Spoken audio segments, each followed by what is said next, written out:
올해 6월, 7월, 9월에 이스라엘, 그리고 11월에 스페인을 일주하는 열린다 성경 스터디 투어가 진행이 됩니다. 자세한 내용, 그리고 후기 등은 영상 하단에 링크를 참고해 주세요. 안녕하세요. 성막 성전 절기 드라마 대본으로 읽는 성경 시간입니다.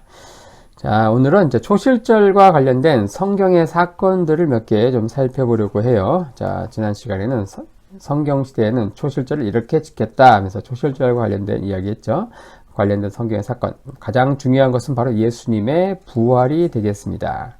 자, 마가복음 16장 1절 2절에 보면 이런 말씀이 있죠. 안식일이 지남에 막달라 마리아와 야고보의 어머니 마리아와 또 살로메가 가서 예수께 바르기 위하여 향품을 사다 두었다가 안식 후 첫날 매우 일찍이 해 돋은 때에 그 무덤으로 가며 이런 말씀이 있죠.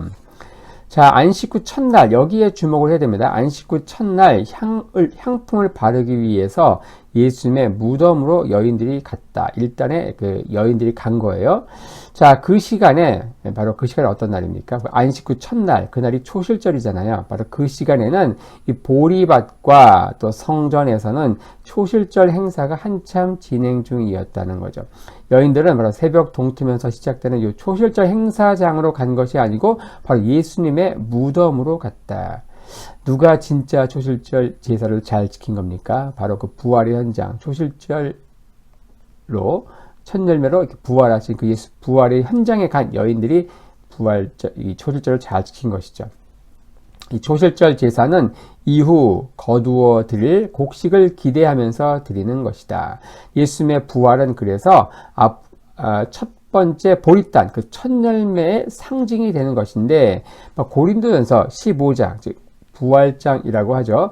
이곳에서 두 번 20절과 23절에서 예수님의 부활을 어떻게 표현하고 있는가. 자, 그러나 이제 그리스도께서 죽은 자 가운데서 다시 살아 잠자는 자들의 첫 열매가 되셨도다. 예수님의 부활을 바로 잠자는 자들의 첫 열매다. 바로 첫 열매를 바치는 초실절, 그날 예수님이 부활하셨거든요. 자, 이렇게 설명하고 있다. 또 동일한 말씀이 23절에도 나오죠. 그러나 각각 자기 차례대로 되리니 먼저는 첫 열매인 그리스도요. 다음에는 그리스도 강림하실 때에 그리에게 붙은 자요. 예수님의 부활을 바로 첫 열매 이렇게 표현하는 것은 바로 이 초실절과 관련된 강력한 표현인 것이죠. 자, 그때도 중요한 게 뭐냐? 바로 게네사렛 평야에 이 보리를 첫 열매로 바쳤다는 것인데, 탈무드의 전신인 미슈나에 보면요. 자, 이 초실절 제사 때 이 제단에서 흔드는 보리는 어디에서 가져왔는가? 바로 예수님이 주로 사역하신 가버나움, 고라신, 베세다 지역, 일명 게네사렛 평야에서 가져온 것이어야 한다라고 합니다. 자, 왜냐? 예루살렘과 같은 산지는요, 춥기 때문에 이때 보리가 익지 않습니다. 한 두 달쯤 지나서 보리가 익어요. 가장 먼저 보리가 익는 지역이 바로 이 가버나움, 고라신, 베세다가 있는, 여기는 고라신인데요. 고라신. 바로 이 지역의 땅이 어때요? 흙의 색깔이 검잖아요. 그래서 땅이 따뜻해요. 이 지역에서 보리가 가장 먼저 익는다.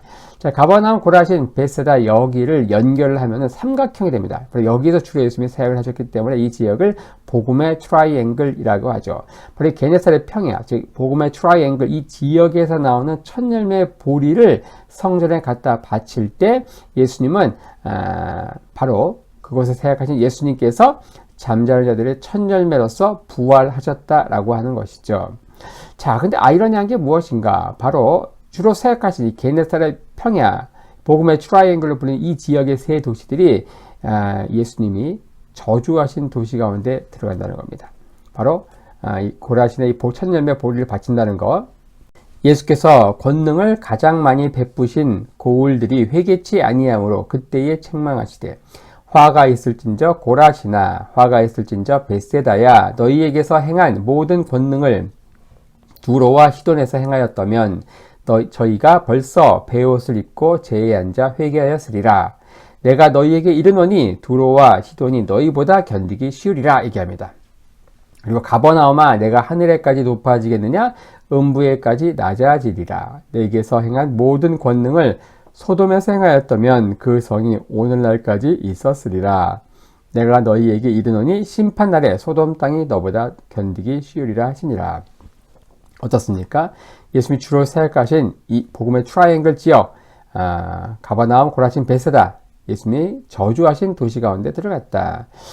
자, 많은 사역이 일어났지만 이들은 결국 믿지 않음으로 저주를 받게 되는 그런 아이러니한 상황이 발생한 것이죠. 자, 우리는 여기에서 이 초실절과 관련된 중요한 성경적 원리 두 가지를 배울 수 있는데, 하나는 무엇인가? 바로 이 부분이 전체를 대표한다라는 것입니다. 바로 양무리의 첫 번째 양, 그리고 밭 수확의 첫 번째 수확, 그리고 과실의 첫 과일을 첫 열매로 드리게 되는데, 이것은 바로 이 일부를 드림으로써 전체에 대한 감사를 표현하는 것인데, 이 11조 역시 마찬가지 개념입니다. 11조는 하나님의 것이고 10의 9조는 내 거고, 그런 개념이 아니고 전체에 대한 감사의 표현으로서 그 일부인 11조를 드리는 것이죠. 바로 예수님의 부활은 바로 첫 열매로서 장차 있을 완전한 추수, 즉 모든 성도들의 부활을 기대하도록 한다라는 것입니다. 부분이 전체를 대표한다. 관련된 말씀이 로마서 11장 16절에 나옵니다. 제사하는 처음 익은 곡식가루가 거룩한 즉 떡덩이도 그러하고 뿌리가 거룩한 즉 가지도 그러하니라 라고 말이죠.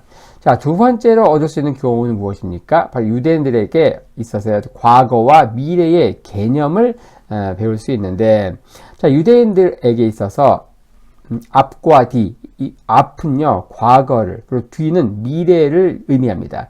자, 우리들에게는 어떻습니까? 이 과거가 뒤가 되죠. 과거가 유대인들에게는 앞인데, 우리 한국인들에게는 뭐 대부분의 나라에서는 어떻습니까? 과거가 뒤라는 거예요. 그래서 우리 흔히 얘기할 때 뒤를 돌아보지 말고 앞만 보고 달려라. 뒤에 과거가 있는 거예요. 하지만 유대인들은 과거가 앞에 있다 이렇게 이야기하는 거예요. 왜 그런가? 이 앞은 다 보이잖아요. 그러니까 앞을 볼 수 있듯이 과거에 일어난 일들도 모두 볼 수 있기 때문에 그런 것인데, 이러한 개념이 사실 영어에도 같이 들어있는데, 과거를 나타내는 전치사인 before, for, 앞을 나타내는 for가 있고요. 그다음에 미래, who를 나타내는 after, 여기서 aft, 요거는 배의 후미를 가리키는 거거든요.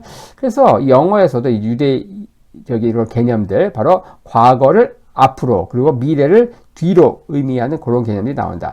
이러한 개념에서 나온 게 시편, 그 유명한 23편 6절인데요. 나의 평생에 선하심과 인자하심이 정녕 나를 따르리니 내가 여호와의 집에 영원히 거하리로다.